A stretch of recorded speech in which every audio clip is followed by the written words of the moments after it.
Hello, everybody.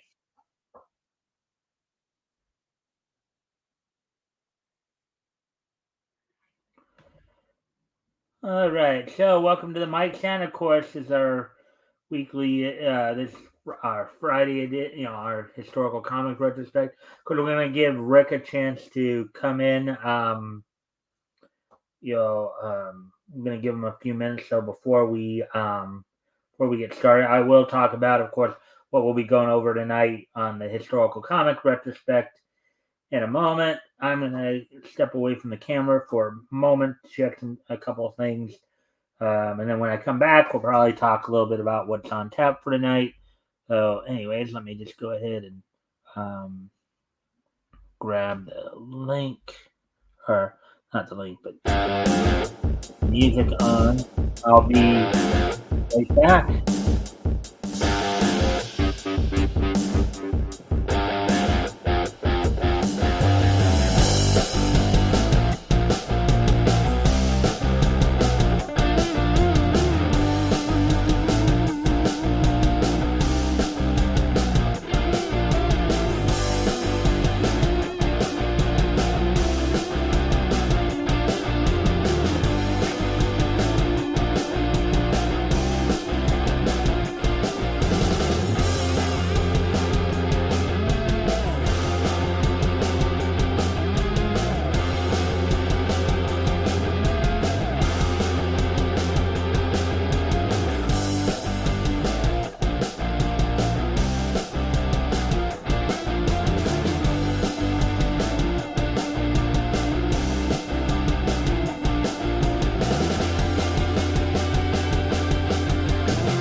All right, sorry about that. I got a message from a name I didn't recognize, so on Facebook. That's why I was away. But anyways, let's see. I'm just giving Rick a chance to see if he'll show up sooner rather than later. I know that you guys know Rick recently got a new job, and ultimately he got scheduled for tonight. Anyways, so I guess I'll talk at least a little bit about what's on tap for tonight while we're waiting, of course, here. So tonight, of course, continuing our look through comics went on sale in March of 1940. This week we'll be focusing on Novelty Press, and we'll be looking at specifically Target Comics Volume 1, Issue 4. Among the features that we'll be covering, of course, will include White Streak. Let's see, a Lucky Bird. Let's see, City Editor. High Grass Trims, and then of course Bullseye Bill. So that's the lineup for tonight. Hopefully we will go ahead and get to that, as I said, in a few minutes here. I'm just again waiting to see if Rick shows up. Might just give it another minute or so before we get started. I hope everybody's had a good week. I hope everybody's looking forward to the weekend.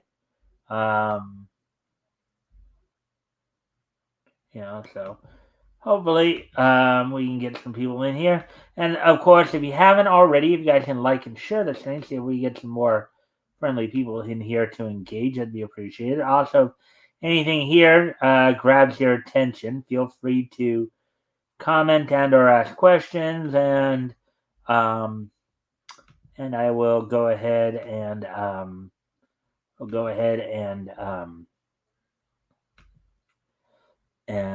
answer the questions to the best of my ability. Let's see now. So let's see. We're just past. So once we hit the 6 minute mark, I think I'll get going here and get started. Of course, don't forget we also have the This Day in Each History segment at the end of the show as well. So let's see. Toward the end of the show, let's see. La la la la la la la la la la. La la la la la la la la la. Let's see.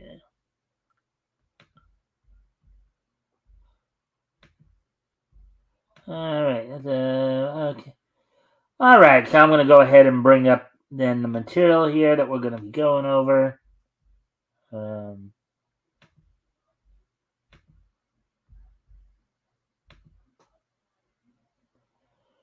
All righty then. So let's get into this then.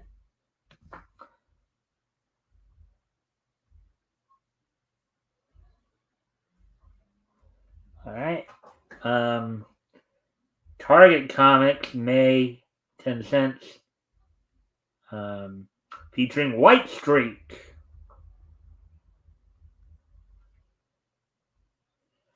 54 pages, all in full. Now, mind you, remember the cover date is usually about a month and a half to 2 months after the actual on sale date. So this book actually was on sale on Mikestand in March, even though it's got a May cover date there. So there's White Streak right there. Target. Let's see. Bullseye Bill, Lucky Bird, City Editor, and of course more. So, Man of War, The White Streak by Carl Burgos.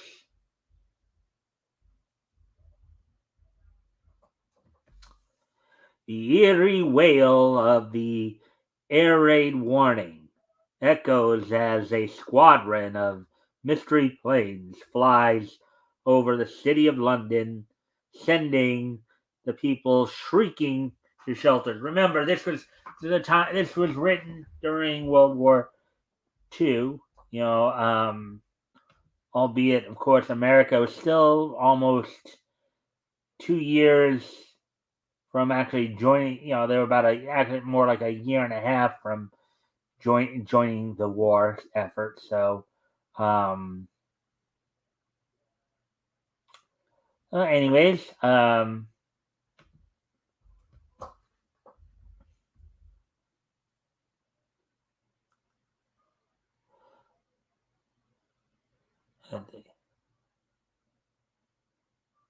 get everyone to the bomb shelters. Blimey and Blimey, did you see that strange person dart around the building? Hey, the queer-looking chap reminds me of a newspaper picture I saw of a fellow known as Man of War, the White Streak.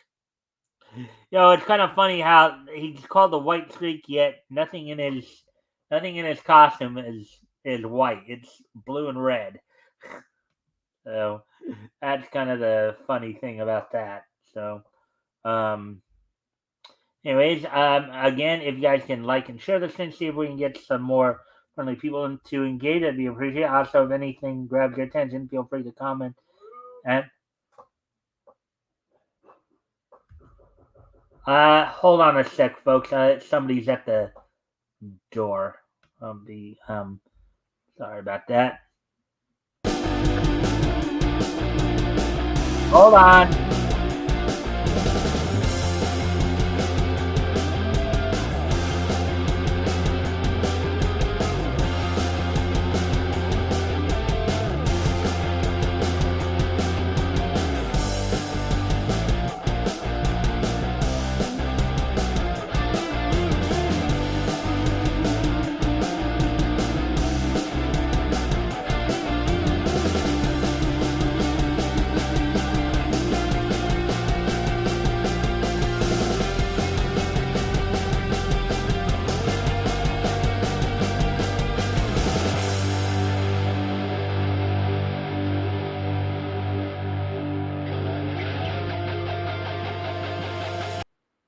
Sorry about that, Eric, guys. We had a solicitor at the door. My sister took care of it, so sorry about that. Anyways, let's get back into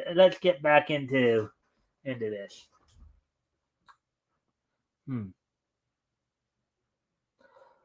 But what? Let's see. But what's he doing here in London? I wish I knew. The streets are clear. Let's go to our stations.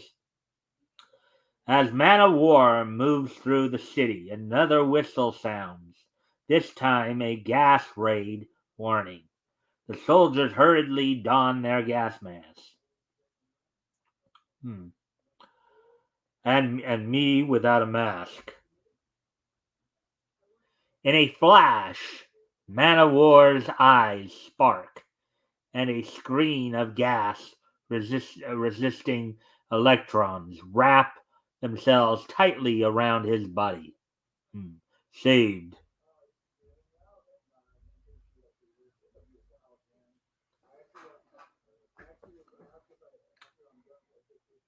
As the gas clears, man of war wipes away his electronic screen, only to see masked soldiers lying sprawled in all directions. Jumping electrons.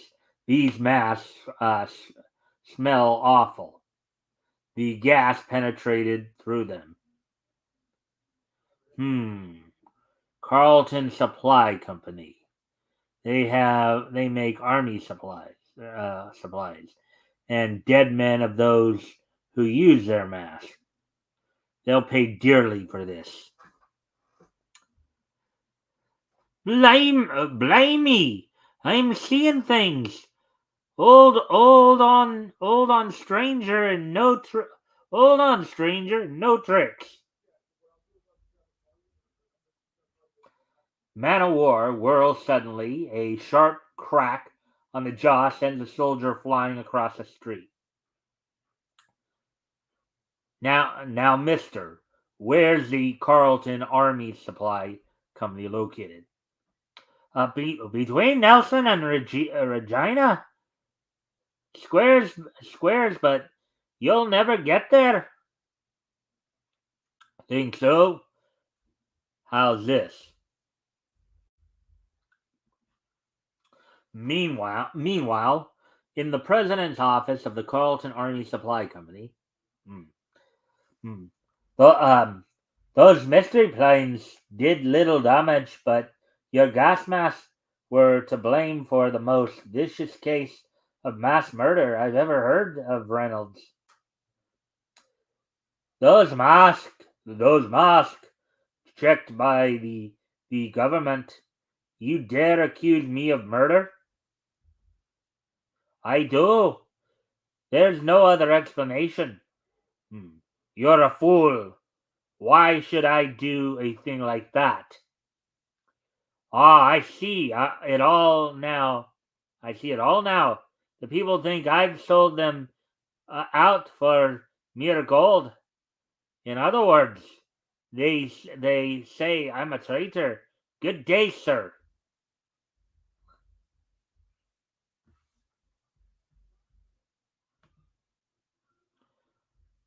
Hello, John Young. Let's see. I've seen this comic before in my life. Well, then, maybe then it's a good thing you get a chance to reacquaint yourself with it, with somebody doing the, this comic looks very interesting. Yeah, well, John, it's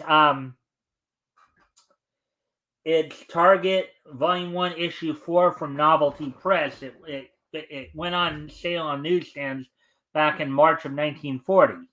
So I'm sure, I don't, if I'm sure, maybe Rex has it, or, Rex Christian from Devil Flyer, or somebody maybe in some of the comic circles you might be a part of may have seen, may have it or something like that. But anyways, let's continue on with the reading here. Your brother and I were the best of friends, Reynolds. I'm leaving this gun for you to take the gentleman's way out. Good day.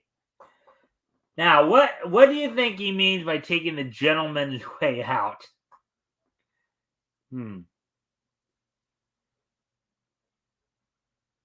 Could it be that maybe he's suggesting that maybe the dude kind of committed the ultimate act of self harm, as it were? Hmm. I guess we'll wait and see here. Ah, the fool! To think I'd commit suicide when I can clean up a fortune manufacturing inferior war supplies. Ah, now that now the truth comes out. Suddenly, the wall behind Reynolds parts, and Man of War comes crashing through. What the? Put up your hands. Who are you? The white streak, breaker of war profiteers. Perhaps you've heard of me. Yes, sir. But what do you want with me? Those gas masks you made are far below standard, and men who have used them died. Understand, Reynolds? You're the second person today to say the same thing to prove how wrong you are. Suppose we go to the factory where you can examine the mask later. Here, look at these. Look at these. The best in the world. Yes, they're made of perfect material and have the proper purifying chemicals in the nozzle. While Man of War is examining the mask, two workmen enter noiselessly. Brady, the boss is showing that bloke the good mask. Something's wrong. Aye, let's get him. Hmm. There's only one thing wrong with these masks, Reynolds. They're not the same the soldiers wore. You don't say. You don't say. As Man of War grasps Reynolds, Brady's gun crashes down full force on Man of War's head. The old hit your enemy over the back of the head with the butt of a gun bit, huh?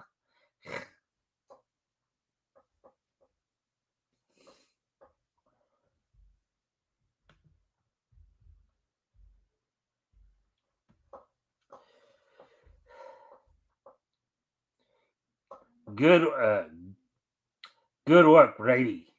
He's the only one I was afraid of. But now we'll finish him for good. Later, as Man of War opens his eyes, he finds himself chained to two autos, both ready to speed in opposite directions. Oh boy! Another classic situation. And you see though, they got him standing there. You have to wonder though how you could get somebody to stand if they're if they're like knocked unconscious, from basically from gas, you know, or being knocked out. You kind of wonder how you get them to stand and be put into that position.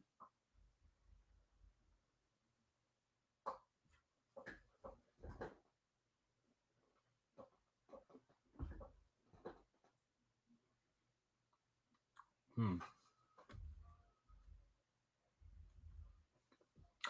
I'm glad you came to Man of War.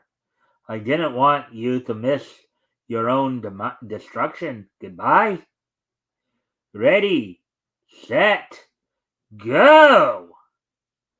Motors turn and the cars shoot forward. At the same time, Man of War flashes his eyes, and a blast of sharp, icy electrons snaps the chains. They didn't count on that, did they? Apparently, the bad guys didn't do their research. They just simply thought he was just a guy in a costume or what have you. They didn't stop to think that he might actually have some kind of special superpower.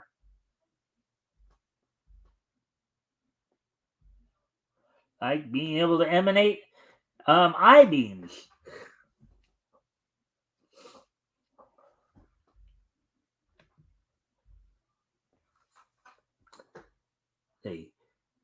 Bracing himself, Man of War pits his strength against the second car and with a mighty tug lifts it high in the air. A second burst of electrons splits the last chain, while the auto flies through the air and crashes in a heap on the ground. Wow, talk about wrecking cars. Um, let's get out of here. Let's get out of here through the tunnel. It's our only escape from him. Let's give up. He'll get us anyway.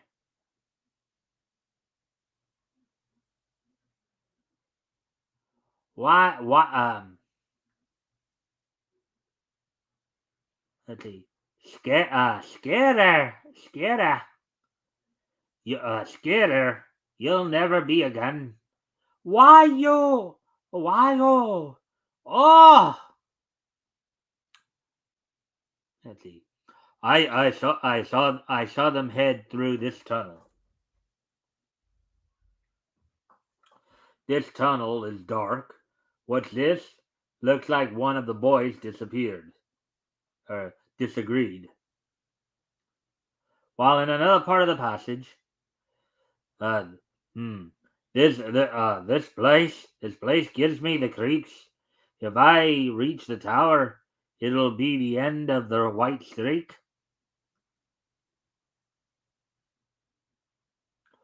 Hello up there. Why don't you answer? It's me, Reynolds. Good grief. They've been gassed. Too bad. But when White Streak comes round the bend, I'll blast him. Near the bend, Man of War pierces the wall with his X-ray eyes. Ah, so Reynolds thinks I'll walk into his trap.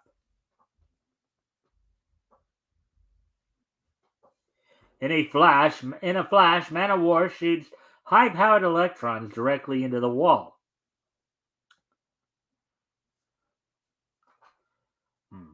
What's that booming noise?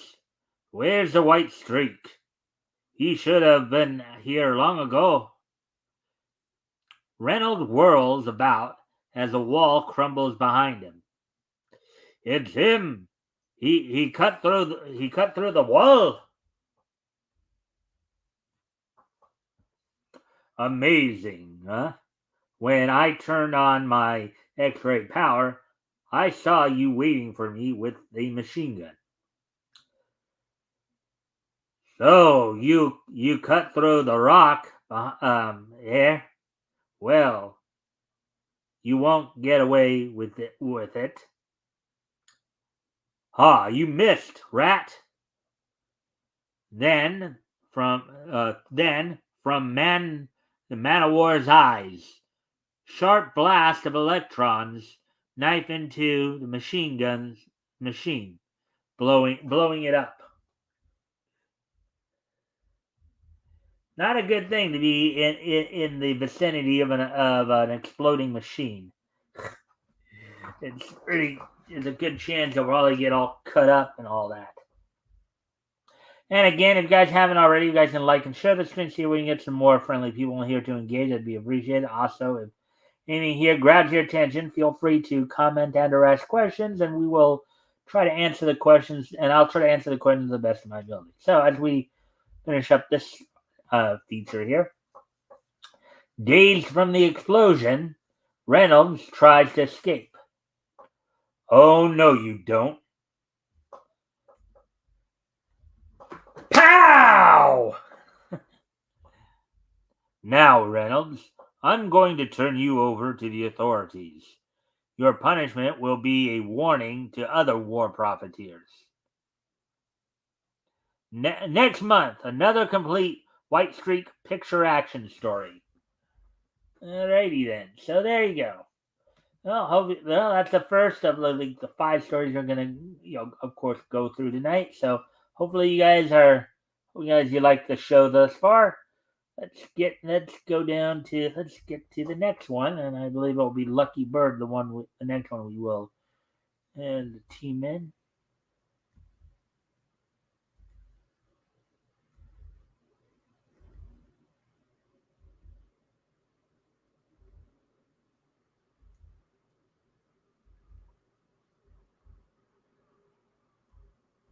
There we go.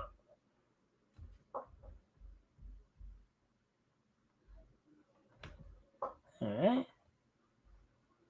Alrighty then. Bomb sight boomerang, Lucky Bird, flying cadet. Okay, before we start reading, glossary of cadet slang: CO, commanding officer; ripcord, a cord which opens a parachute for a jump; Mister, all cadets are Mister; set down, U.S. trained; um, pilot slang, U.S. trained pilot slang for landing plane. All right, so we familiarize ourselves with the cadet slang that we might find in the story here. Kind of nice how they did this with some of these comics. They'd have these little add-ons here to kind of educate you as to what was going on at the time. Really helps you get into the story a little bit more with that further understanding. Let's see, by Henry Francis Campbell, by the way. So, Lucky Bird, flying cadet at Randolph Field, our west point of the air, was has had an exciting time with spies and saboteurs since his arrival there. This time, he is falsely accused of stealing an army secret. The clue by which Lucky unmasks the real culprit can be found in the um, conversation in this episode. Can you find it?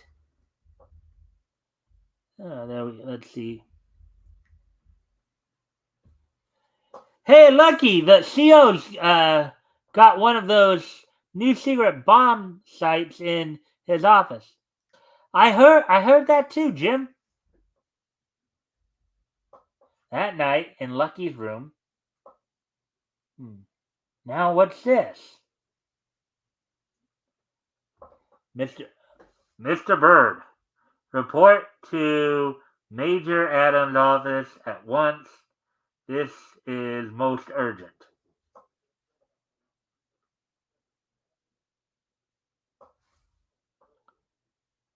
Wonder what the major wants. Why his office? Why his office is dark? I'll just wait. Where? I'll just wait. Where's the light switch? Where's that light switch? Ah, there's nobody home. That's sure. Say, this is the place where that place where that bomb site is locked up. Who's that?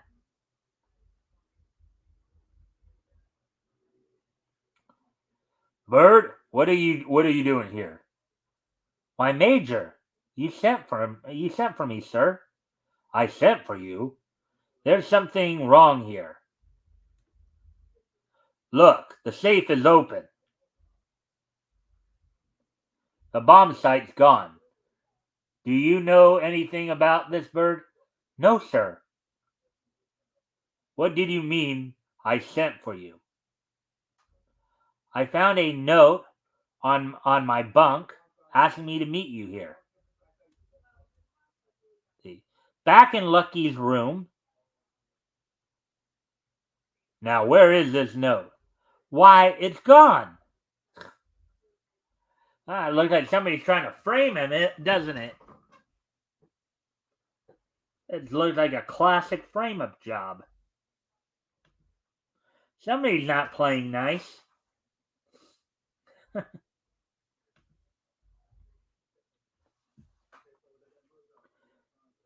It is all very odd, Bird. I received a phone call telling me that a prowler had been seen near my office. We'd better find Captain James, the military intelligence man sent to guard the bomb site.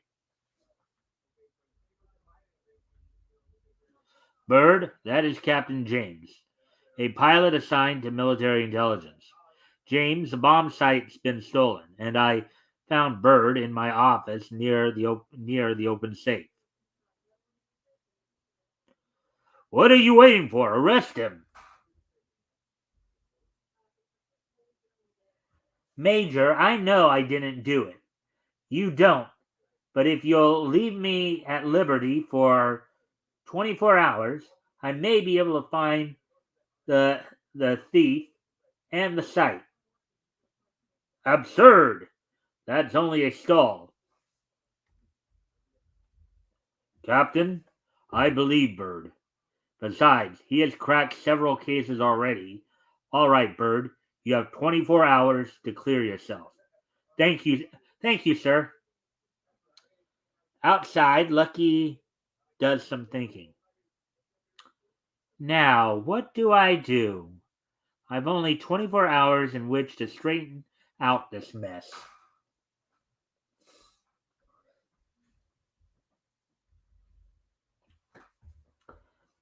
There's not even a starting point except that someone is trying to pin that theft on me.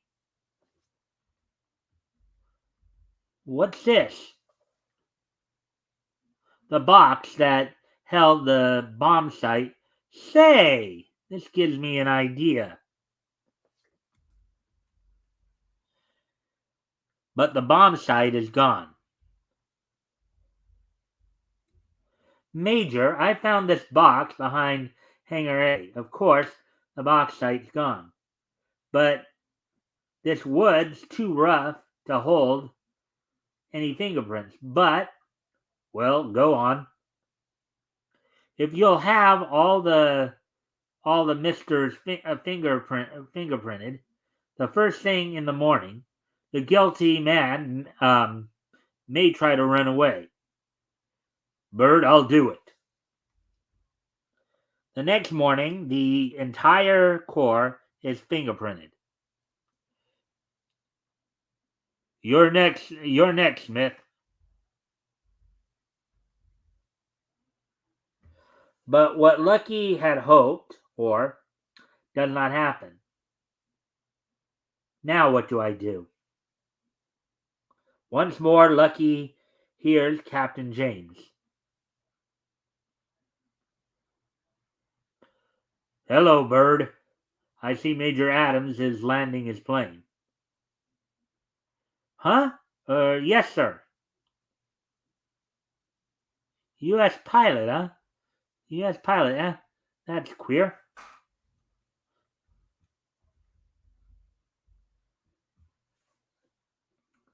Oh, Major, I've one last request. Will you take Captain James' fingerprints?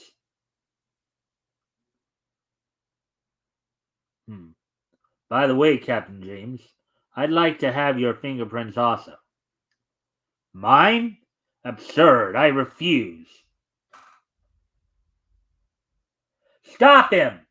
Suddenly, Captain James turns and takes to his heels. I believe takes to his heels would mean probably he runs off. He basically tries to escape. Vaulting into a plane, he zooms upward.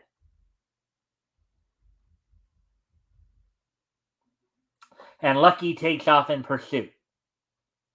I'm gaining on that buzzard. Now to fly him out of the air. Suddenly, Lucky's motor dies. Uh-oh, trouble. Careful not to pull his ripcord. Lucky jumps and lands on the tail of Captain James' ship. In an attempt to get rid of Lucky, James loops. But Lucky hangs on like grim death. Set the ship down, I tell you. No. No. All right, my friend. I'll work the controls from this end. He takes control of the rudder to basically try to force the plane down. That's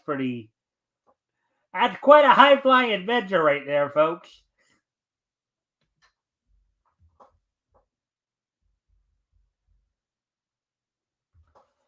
As Lucky twists the rudder, and elevators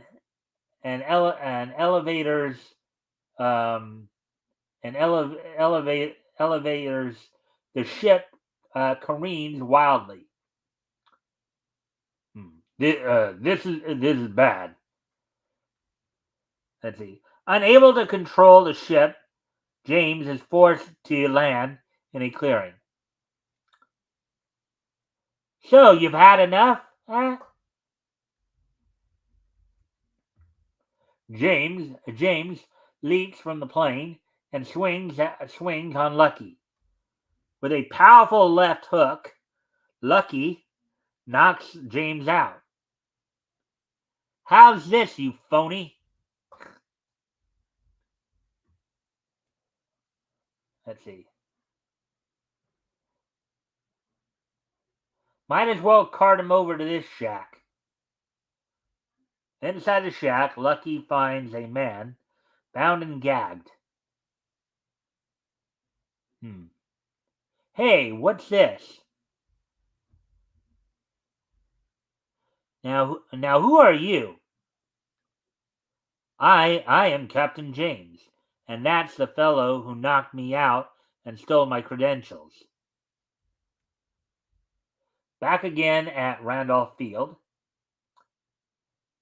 Now, you phony, do you tell me what you did with the bomb site, or do I? It's in my trunk.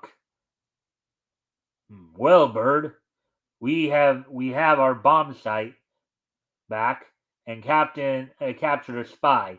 And of course, the attempt to pin the theft on you is clear. But why did you suspect James? That was easy, sir. And they're asking me if I guess it. Not really, but I guess and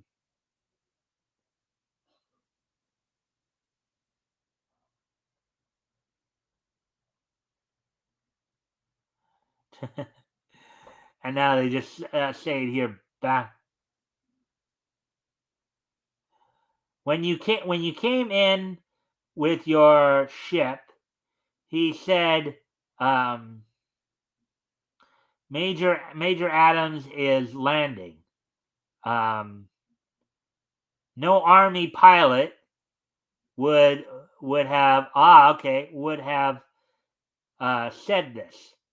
Oh, going back to the glossary. Okay. He'd have said set down. So I knew he was a phony. Clever work. A clever little ditty here too that they did with having that part backwards. Things are getting a little dim here, so I do need to turn on my light. So I'm going to put some music on for a quick moment while I take care of that. I'll be right back.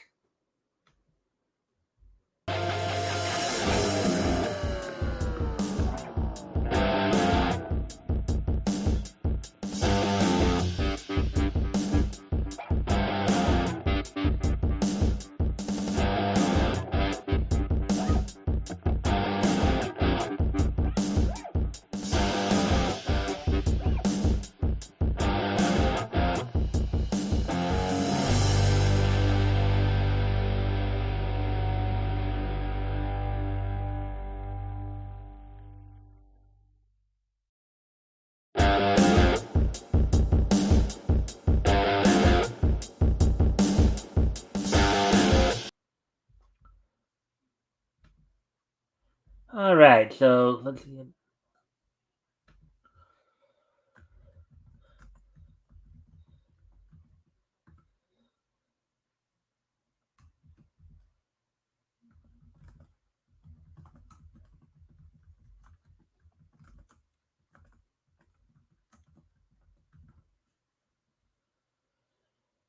All right, so move on to the next story here.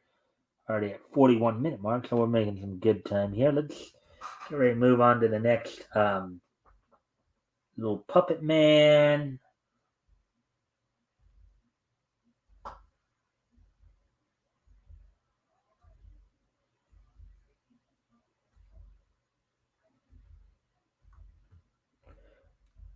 Calling 2R, calling 2R.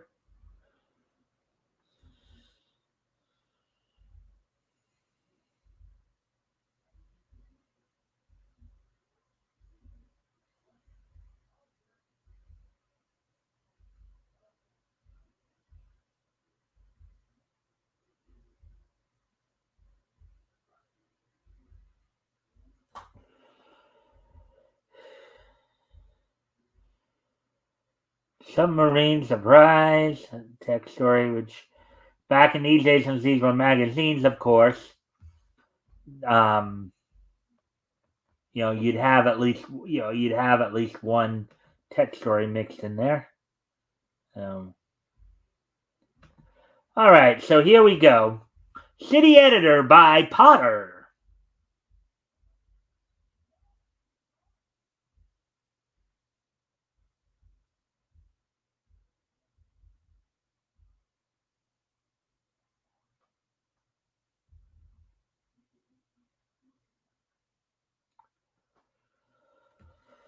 Let's see. All quiet all along the Potomac today. Wish some front page stuff would break. There's that robbery in the garment district, not too hot, but there might be a story in it. Pinky and I'll go up there. Come on, Pinkerton.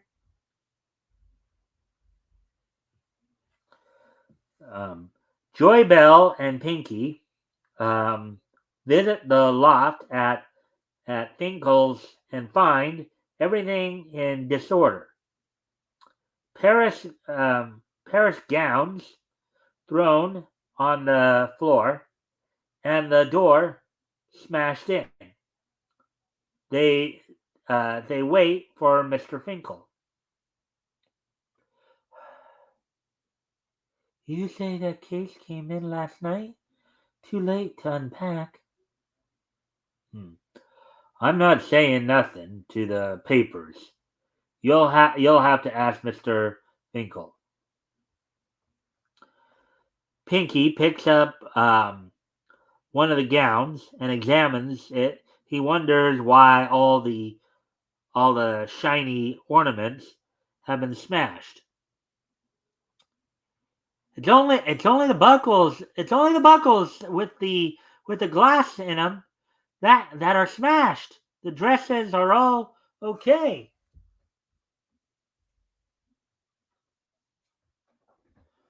Pinky has something on his mind. He searches the floor carefully. Look at the shiny thing I found on the floor.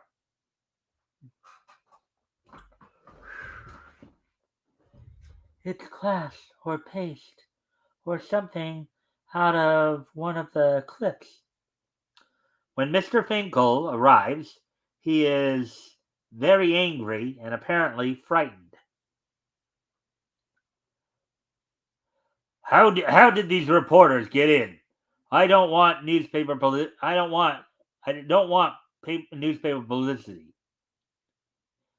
Tain't my fault, Mr. Finkel. The police must have let him in.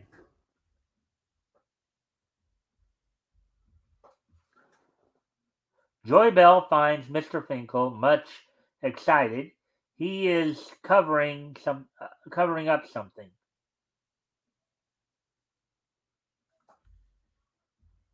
When did that when did that case from Paris come in, Mr. Finkel? It came through customs last night. Too late to unpack, and now look at my beautiful models. Ruined. It's sabotage. The elevator man has his ups and downs, but he is silent about Finkel. Oh, please. Oh, nice pun thrown in there. The elevator man has his ups and downs. Nice little pun thrown in there in the writing there. Uh,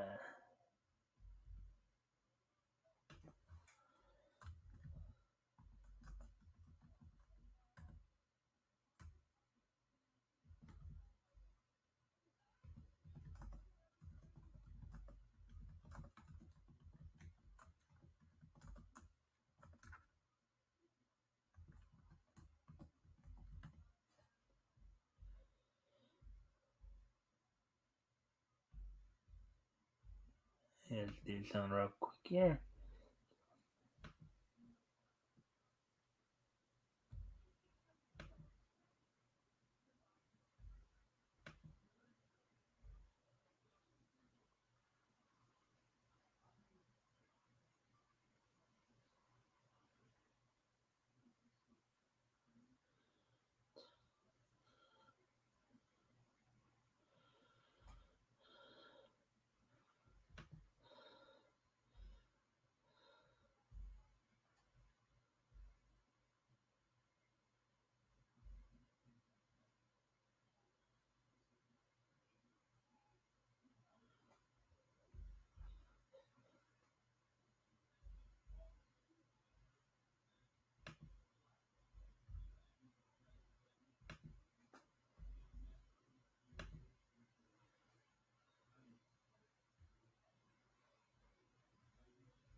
Hmm.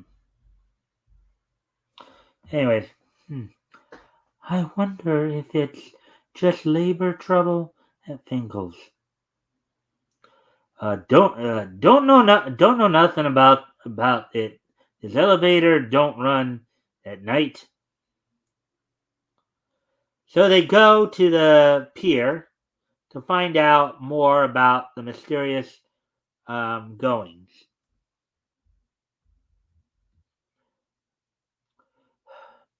The custom inspector may be able to help us. Pier 31. Here we are.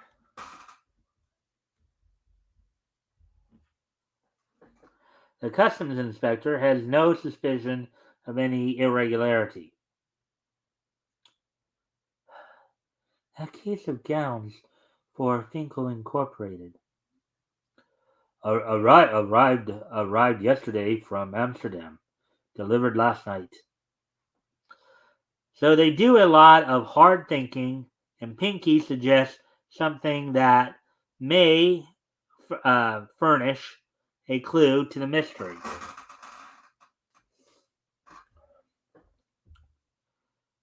Paris gowns shipped from Amsterdam. Now, why would that be? I don't get it. One of the principal industries of Amsterdam is diamond cutting. Um, my geography says.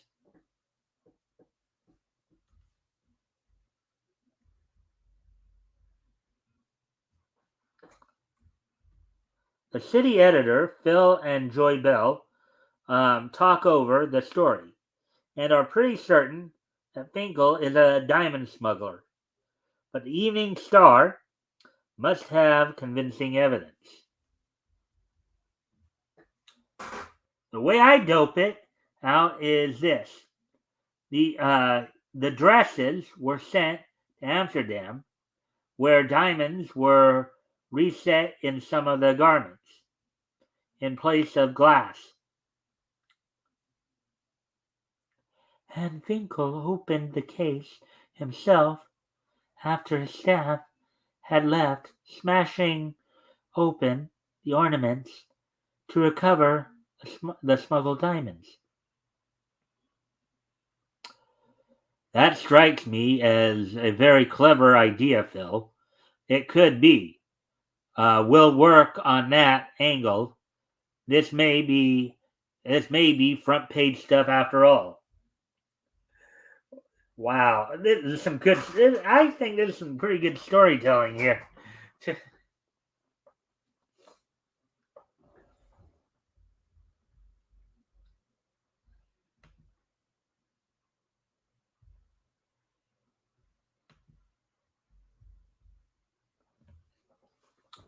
Phil starts for the Finkel loft where he hopes to verify his theory.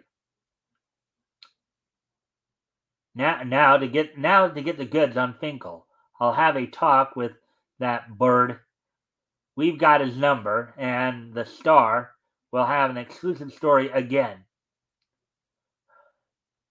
I noticed really expensive models were thrown on a rug, while the cheap ones were heaped on the dusty floor. A close examination of the ornaments convinced him that he is 100% right. Just as I thought. Gee, you were right.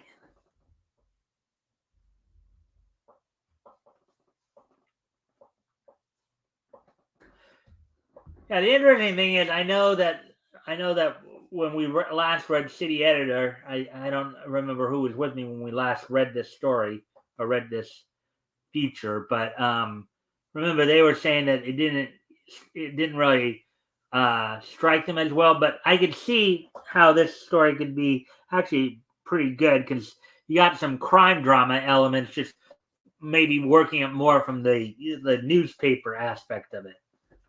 You see the investigative reporting at work here. Phil puts the case to the customs official and convinces him an investigation in convinces him an investigation is in order. Sure, shooting. This Finkel's been smuggling diamonds on his dress models. I'll put Captain Peyton of Treasury on this at once. Officers from the Treasury Department accompany Phil to Finkel.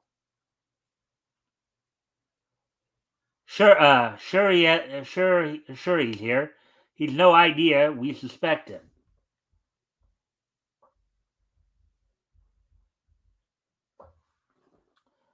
Then he gives Finkel a disagreeable half hour while the T-men search the loft. Why did you open that case yourself? Something you wanted to keep hidden.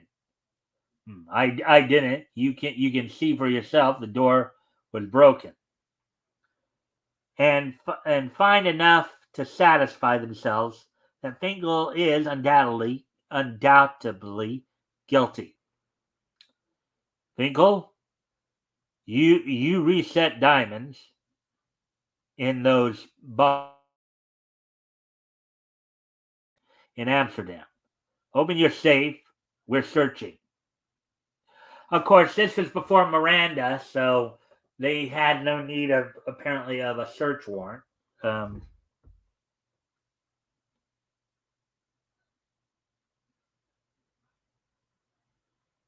Oh wait, no, actually no. No, actually, I didn't think they would have. What do you mean?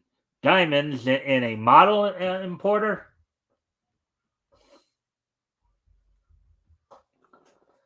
Definite proof is needed before they can arrest Mr. Finkel. Oh, actually, no diamonds were found in the safe.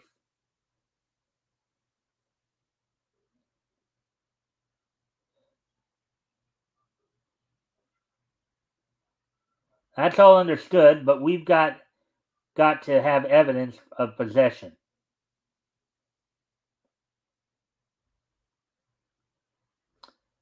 Let's see.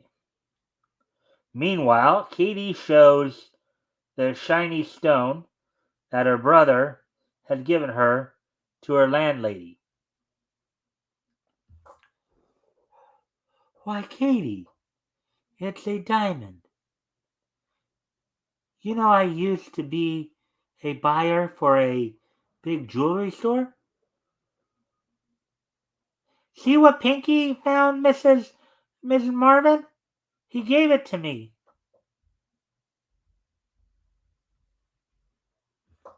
She tells Pinky what she has heard, and his quick mind tells him what it means. It's a diamond, Pinky. Miss Marvin says so, and she knows. Oh, gee, this'll fix that crook, Finkel. Won't Phil be pleased? To the Treasury Department and investigators, and to the Treasury Department investigators, and what a scoop for the Evening Star. Ain't this diamond evidence? I picked it up on Finkel's floor. I thought it was glass. The boy's right. We've got what we need. Bring him in, Sergeant.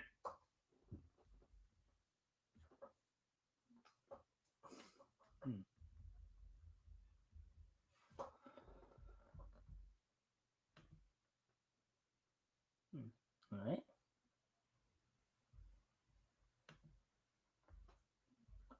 While detectives look for their man in the loft, Pinky does a bit of sleuthing in Finkel's office and finds a cigarette package stuffed with cotton. He removes the cotton, then shakes out of the desk 40 diamonds. Wow. Now that's an interesting way to hide diamonds. Hide them in a cigarette pack. That's quite clever, in a way. Nobody would think of smoking diamonds.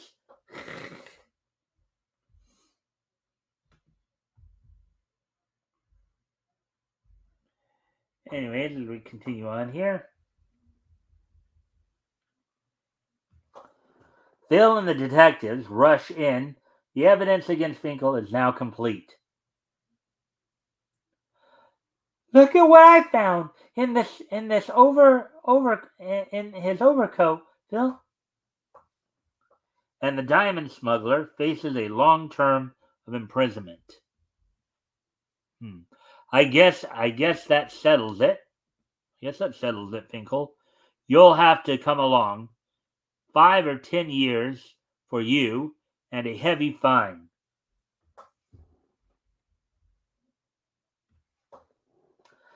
But he tricks the detectives by a ruse and climbs out the window onto the ledge.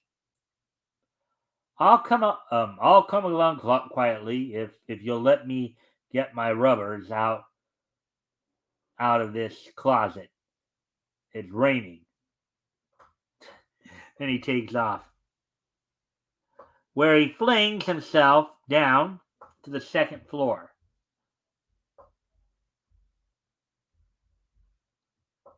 Meanwhile, Pinky dashes out of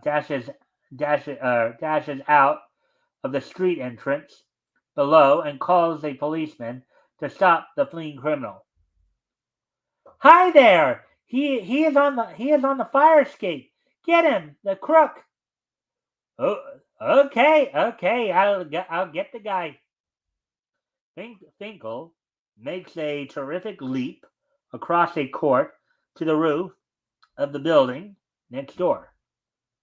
Halt, or I'll fire. Mr. Finkel makes a wild dash across the roof and gains the entrance of the stairway. Let him have it. I'll try to get his legs. A minute more and I'll be safe. He leaps down the stairs and darts into an open door at the bottom. Ah, here it is. Which is the entrance to a furniture warehouse. He hides in a box couch. Box couch, that's an interesting thing to have. They'll never find me here.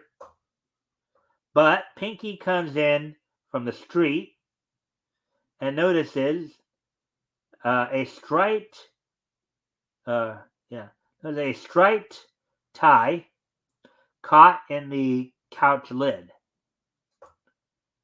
Bet you he's in that couch, officer. No more escaping for Finkel. Now that patrolman Riley has his hand on him. Come to mama, baby.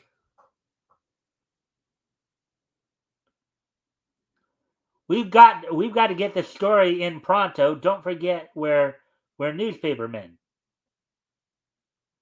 Finkel Incorporated now becomes Finkel Incarcerated. Nice writing there. Nice writing. Finkel Incorporated becomes Finkel Incarcerated. Look for further adventures of Pinky, Joy Bell, and Phil in the next issue of Target Comics. So there we go with that one. Hopefully you guys are enjoying the stories thus far.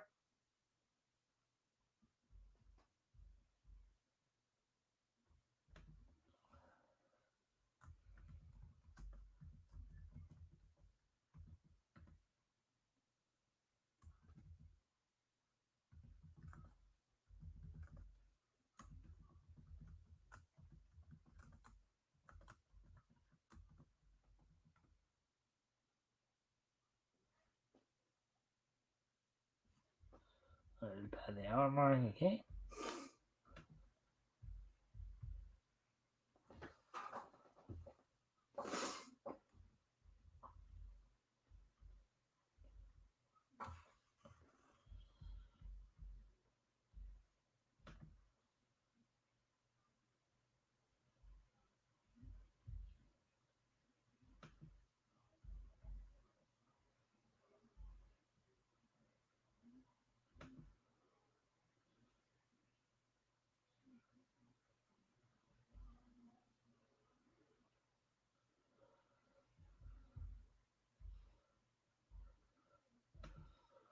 All right, and so continuing on with the features here then.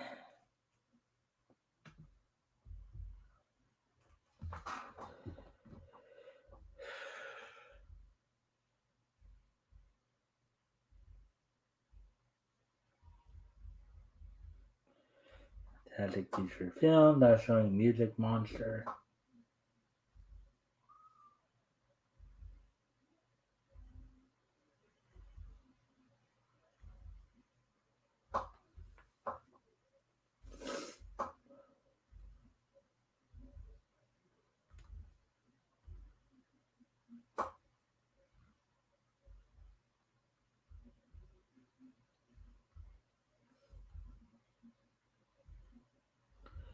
And here we go. Here are Mo and Joe, the Highgrass twins.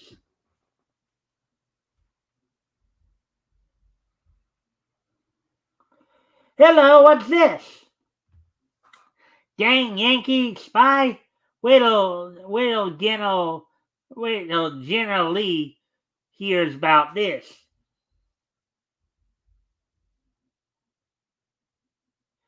But I'm not a spy. Well, who be ya then? I'm a talent scout from Hollywood. They Bicuspid Film Company sent me out here to get the most beautiful baby in the Kentucky Hills. There'll be a contest next week to pick the winner. Most pretty baby. Most pretty baby. That's us.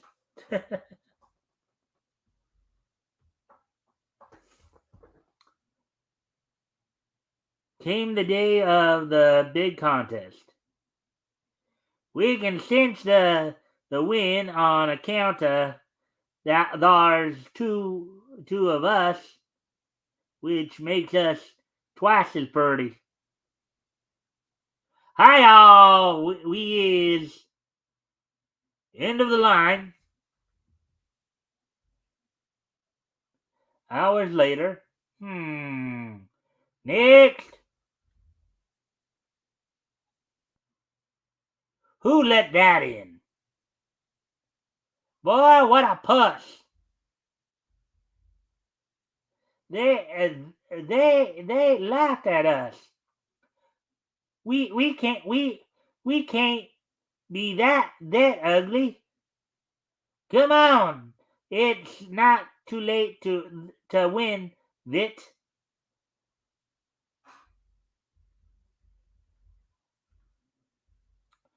Say, Doc, can you blub? Can I how? Just wait. There. Great day. A brand new face. Let's go. Come on, Doc. We as might need ya. Look at Nova judges. Boy, what a puss.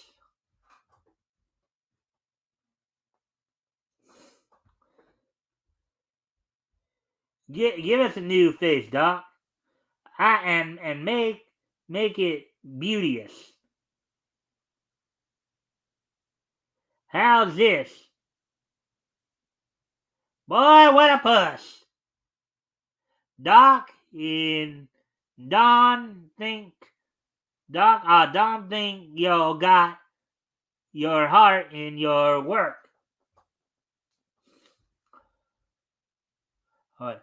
Doc, I don't think you got your heart in your work.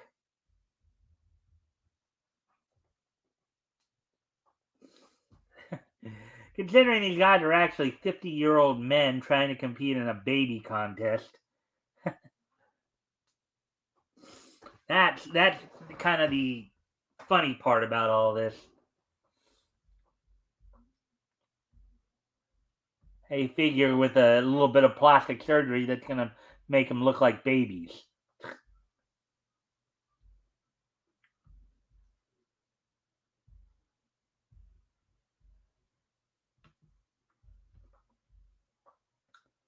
Judges, this is your last chance.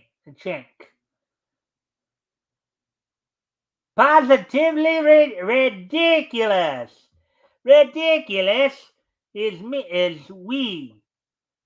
Ridiculous is we. Now that's more like it. I reckon that means we won. Hey, Judge. Yes, you won the booby prize.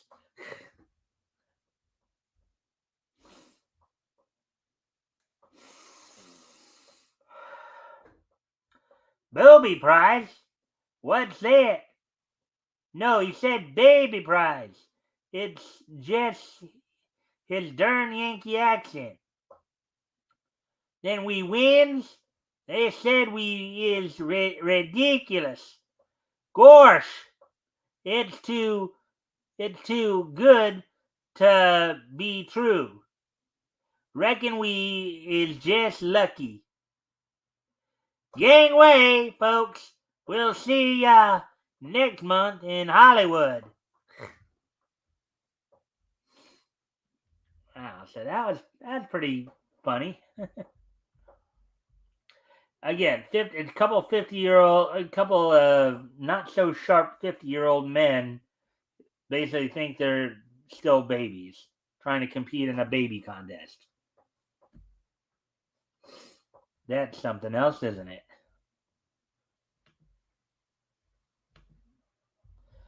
All right, so we'll probably get down to the last story here. I believe will be Bullseye Bill.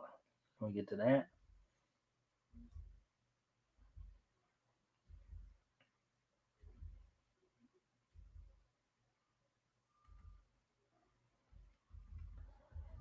Bullseye Bill.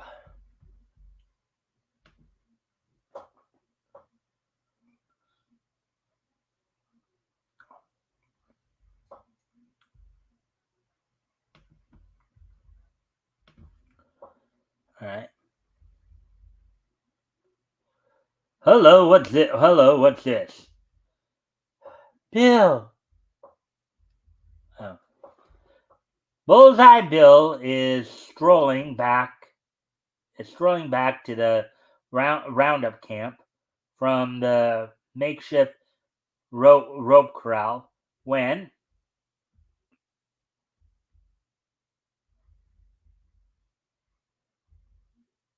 hey, you stupid cowpoke, break it up.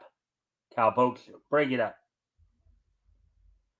The curly-haired one wheels about and sends a mighty left crashing to Bill's jaw.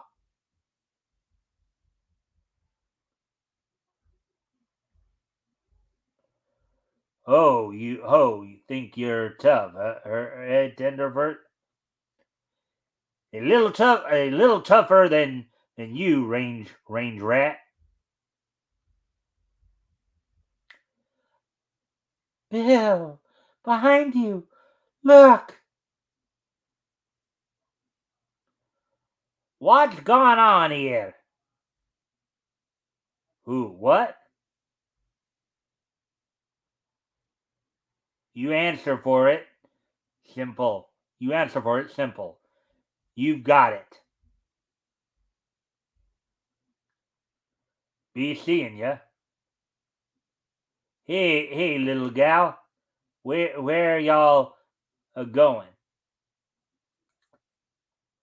Let me alone, you big ox.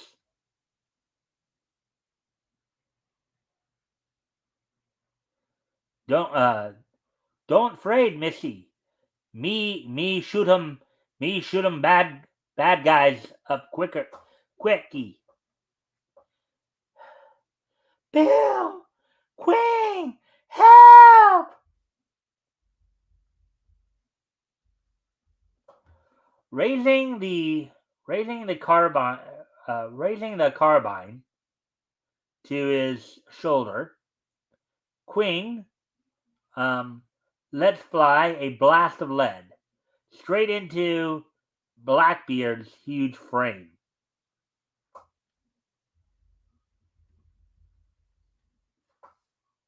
Dawn rushes to Bill's um, inert body and drops to her knees beside him.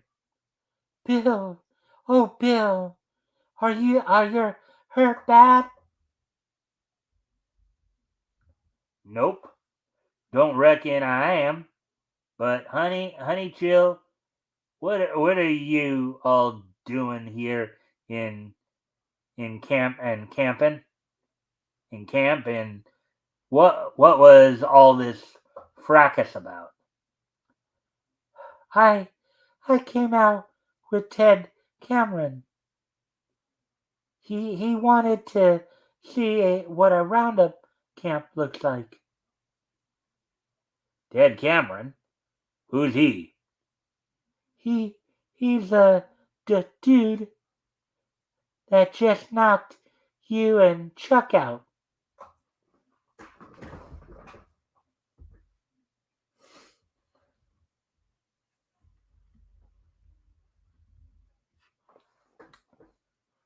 What? Tenderfeet's knock 'em out, me bossy?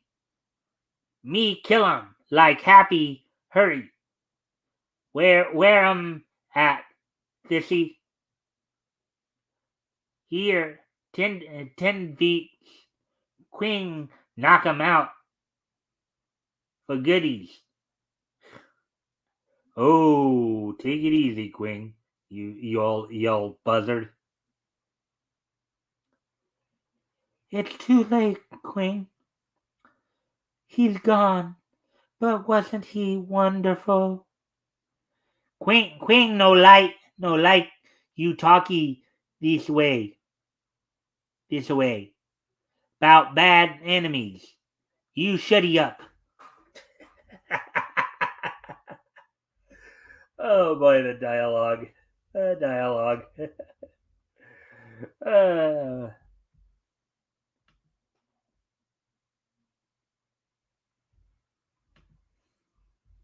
Bill and Don mount their ponies to ride back to Bill's ranch. What do you mean, wonderful chicken? What do you mean, wonderful chicken? He darn near massacred me, didn't he? Why, oh, he is a wonderful fighter, but I think you're lots nicer, Bill. Sure, sure, little bit I understand, but tell me more about this Cameron hombre. Who is he, and where did he come from?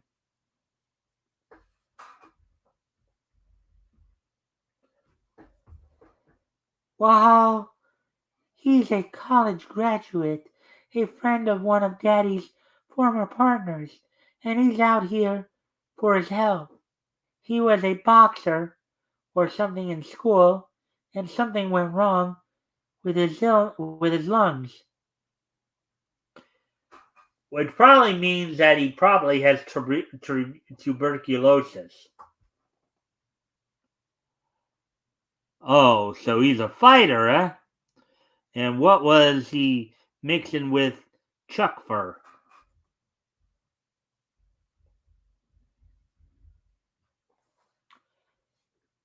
Ted just Ted just resented Chuck's remark that you didn't like little infants hanging round your camp. Hmm, I see. But who's the other guy? That the big bearded lug. Gee, I don't know, Bill. I never saw him before. Don't know where he could have come from. Acted like he was a friend of Ted's, though. Boy, howdy, he sure had me scared. Come on, Bunny. We're not going to the ranch. We're gonna go straight to town to find out what the sheriff knows about those two coyotes. In the meantime, Cameron gallops over a little used back trail to the hills. Confound it! Might ye know that dumb clucked mess things up. The little Chinaman bumped him. Um, Now I'll have to square it with the big shot, and I'm in Dutch with Bullseye Bill Target even before I've been introduced to him. Uh,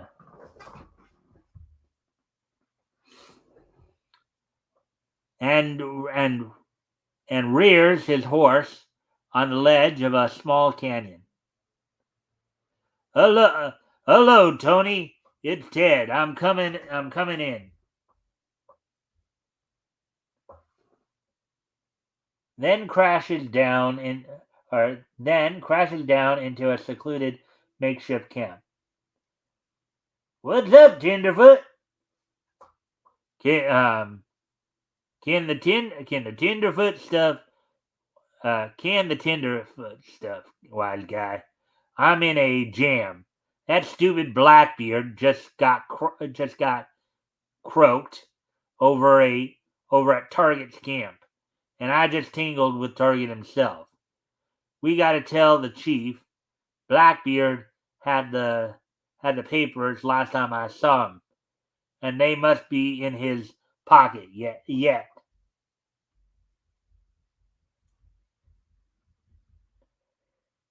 They are stu- they are stupid. Now Now what'll we do? You got to get them documents back and get them pronto. The boss will be here in any minute. Now vamos, and get them papers. Cameron wheels his horse and dashes back towards Bull's camp. Leave it to a dumb dude to ball things up.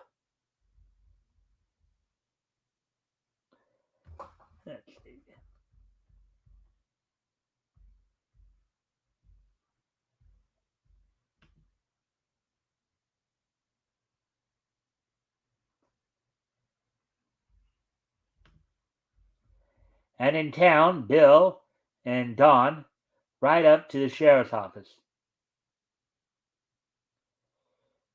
Here we are, Butch. Let's get inside. Howdy, Bill. Let the lad I'm.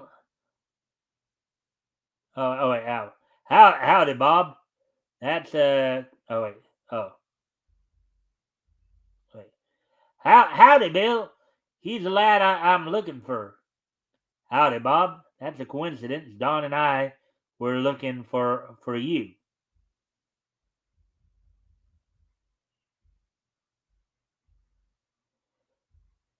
Yeah. What's wrong now? Your pal Casey in trouble again? Nah, it ain't Steve. This time, Bob, I want some information about a dude named Cameron, a friend of Don's pa. I understand. Um, what do you know about him? Cameron. Oh yeah, blew into town just the other evening, didn't he? While now, he may have something to do with what I want to talk to you about. Don, you better get on home. This ain't fitting for you to hear. Ah, ah.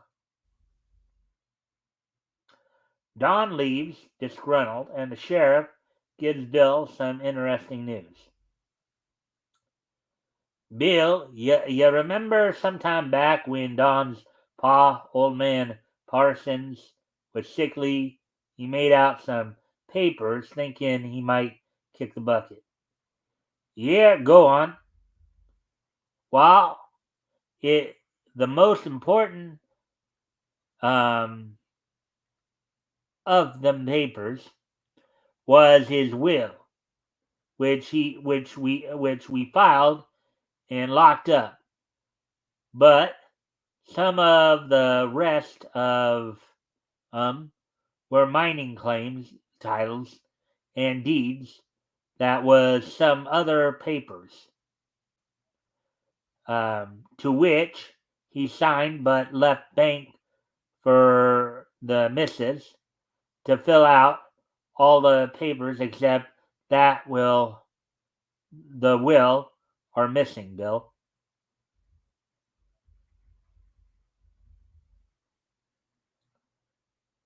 That ain't so good. Ain't so good is right. Them papers, if they was filed, or they was filled out by some crook, could cost old man Parsons his entire estate. Any idea who could have? Any ideas as to who could have taken them? Ain't no one could or would, except maybe that young Cameron stranger who's been staying at Parsons Ranch. While, come on, let's go out to Parsons now and take a look around.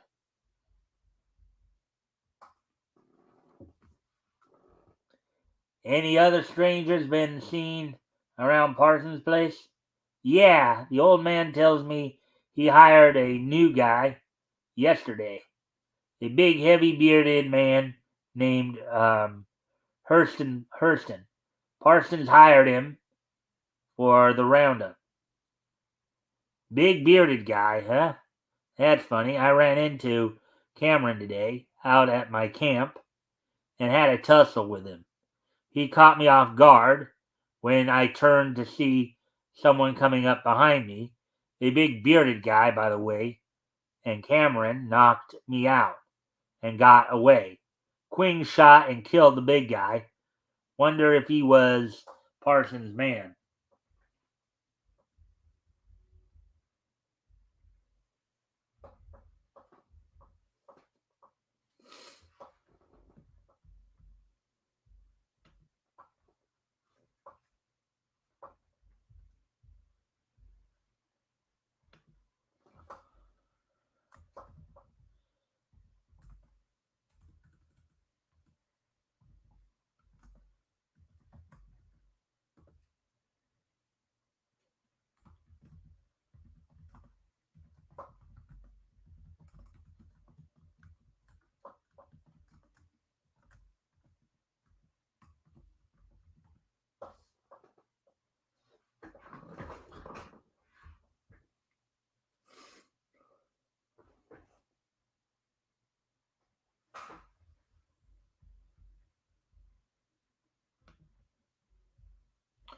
A few minutes later, they talk with Parsons. Howdy, Mr. Parsons. Understand you're having a little trouble. Sure am, son. Lost some mighty valuable documents, and Sheriff, that new man I hired has disappeared. Peter says he rode off this morning, headed toward Aguila. Headed west, huh? Then he'd have to run across my camp. That must be the hombre Quinn killed. Let's get out there fast, Bob.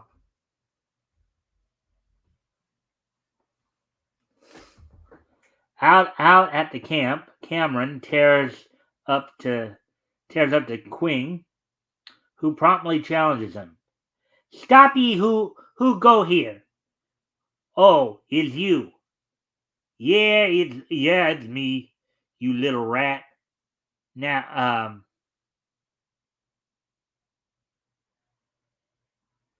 now now this just for fun. Having wounded Quinn, Cameron leaps from his horse and drops beside Thurston's dead body, grabbing the papers from his vest. Swell. Well, with these signed papers, I'll have Parsons in a bad spot. He killed my old man 10 years ago for lifting a little cash, and he's going to pay for it now. Stupid fool. He thinks that I'm his partner's son. If he only knew. And Trent, he he thinks I'm getting these papers for him. Huh? He's got another thing coming. Now, to get out of here, head for the city. Take care of some small-sized forger, and let Parsons laugh that off. Trent wants to get him too. He can get him himself. This is my party. Hey, yo. Uh-oh, trouble. Take it easy, pretty boy. Bang!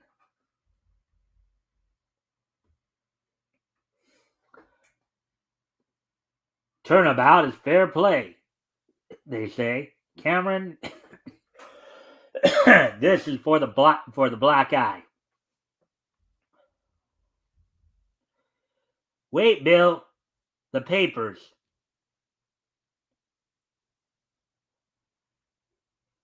Parsons Papers? Yeah, all of them, Cameron. We'll have a sweet time explaining this. And so to the county jail for Cameron and the hospital for Quing. But what about Dawn? She seems to like Ted. Perhaps she'll, but no. Let's wait until next month and see what happens in the next issue of Target Comics. Alrighty then. So some pretty good stories tonight. So there we go with that. Hopefully you guys caught some of that. Of course, since I do leave these up, you can always catch the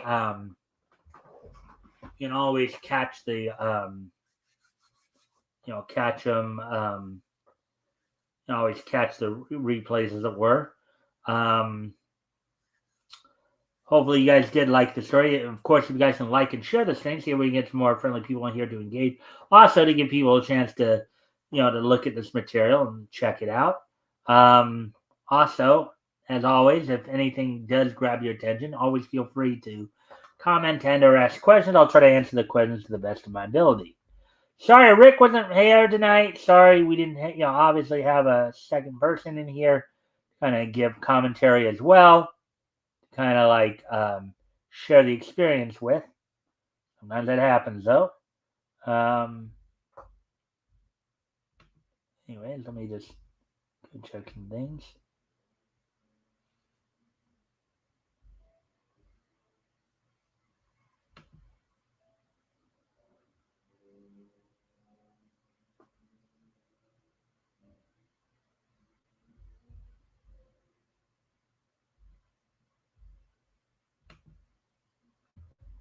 All right, so let's see, we're at 1:33 now. So let me just, of course, remind everybody, as I've been talking about all week, coming in November, there will be some changes coming to the Mikestand.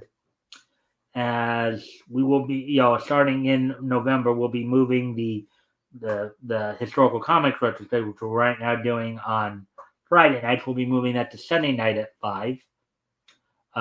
We'll also be moving the weeknight shows up, up an hour, starting at 5 p.m. Pacific, 8 p.m. Eastern, as opposed to 6 p.m.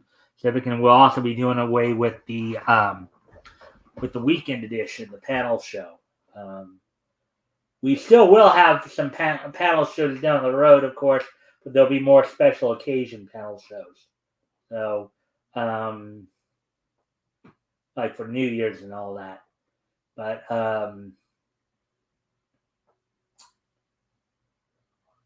as I said, though, that will be coming in. So the last Friday historical comic retrospect will be Friday, October 25th. The following Sunday, October the 27th, will be the last weekend edition, and then the first Sunday night episode of the historical comic retrospect will be on Sunday, November 3rd, and we'll be getting right into covering comics that went on sale in April of 1940, starting off with DC, of course. But with that, I do hope everybody enjoyed the show. So now let's see. Now what we're gonna do, of course, we're gonna, with today being Friday, September 20th, we're gonna go ahead and take a look back at this day in Meech history. So let me go ahead and take a quick peek at some of these. 2000. 2009,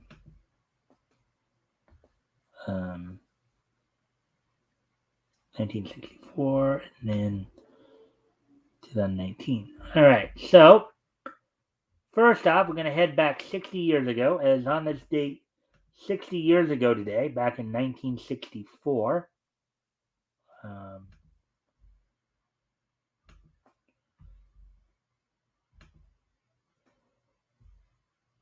Warner Brothers The Porky Pig Show premiered on ABC on this date back in 1964. The Porky Pig Show was an American television anthology series hosted by Porky Pig that was composed of Looney Tunes and Merry Melodies theatrical cartoons made between 1948 and 1964. The series aired on ABC Saturday mornings from 1964 to 1967, with 26 full half-hour episodes created. The show occasionally aired in the early 2000s as part of Cartoon Network's Boomerang 1964 block on both channels, as well as returning to Canal 5 in Mexico in the 2010s. So, the format for the show, of course, was each show began with a newly animated title sequence featuring a theme song by Barbara Cameron, which Porky welcomes his friends into a barn to dance and watch his show. Following the 3 cartoons featured on the program, first one always featuring Porky, and few of which would be featured on any incarnation of the Bugs Bunny show until the 1990s. Closing sequence played in which Porky's friends say goodbye and promise to return the following week. Opening and closing were produced by Hal Seeger Productions. Hal Seeger, who I believe he was part of Filmation actually. Warner Brothers had shut down their own cartoon studio in the previous year. So the shorts came from, of course, the Warner Brothers catalog.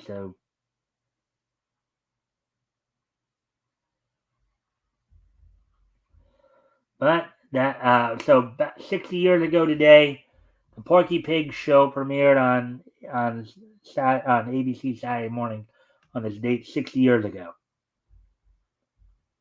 Getting ready to move on to the next piece of niche history. We move ahead to the year 2000, as on this date in 2000. On this date in the year 2000, the 15th issue of Cartoon Network Starring went on sale on newsstands on this date back in 2000. That was, of course, 24 years ago.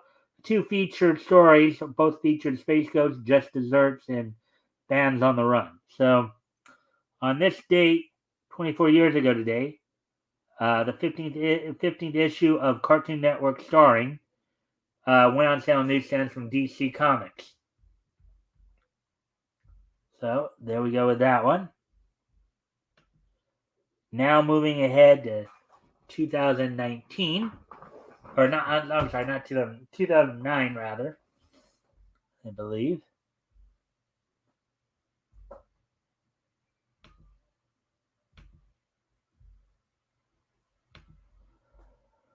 On this date, 15 years ago today, in 2019, on this date in 2009, 15 years ago today, Total Nonstop Action TNA held its No Surrender pay-per-view, its 5th annual No Surrender pay-per-view from the Impact Zone in Orlando, Florida.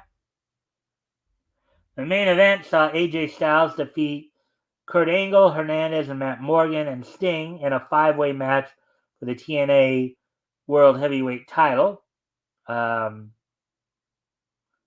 In a lethal lockdown match, Beer Money Incorporated of Robert Roode and James Storm, teaming with Team 3D of Brother Devon and Brother Ray, defeated Booker T, Scott Steiner, and the British Invasion of Brutus Magnus and Doug Williams in a lethal lockdown match. In a match for the TNA Legends Championship, Kevin Nash retained the title against Abyss and collected the $50,000 bounty that was placed on Abyss. Let's see. ODB defeated Cody Deaner to win the TNA Women's Knockout Championship. A Falls Count Anywhere's match, D'Angelo Dinero defeated Suicide. In a match for the TNA X Division title, Samoa Joe defeated Christopher Daniels. Simply going by Daniels here. And the match opened up with a match for the TNA Knockout Tag Team Championship, in which Sarita and Taylor Wilde defeated the Beautiful People of Madison Rayne and Velvet Sky to become the new TNA Knockout Champions. So there we go with that. Let's see. And one more piece of each history to get through here. As on this date 5 years ago today, Grafinika's Hero World was released throughout Japan on this day back in 2019. 5 years ago today, Grafinika's Hello World was released in widespread Japanese release in theaters after premiering in Kyoto 9 days earlier. Hero World was a 2019 Japanese animated science fiction romantic drama film directed by Tomohiko Ito from an original screenplay written by Mado Nozaki. It was produced by Grafinika, distributed by Toho. The film is set in a futuristic Kyoto where a high school student named Naomi Katagaki encounters a person claiming to be himself who time traveled from 10 years in the future to save a classmate named Ruri Ichigiyo.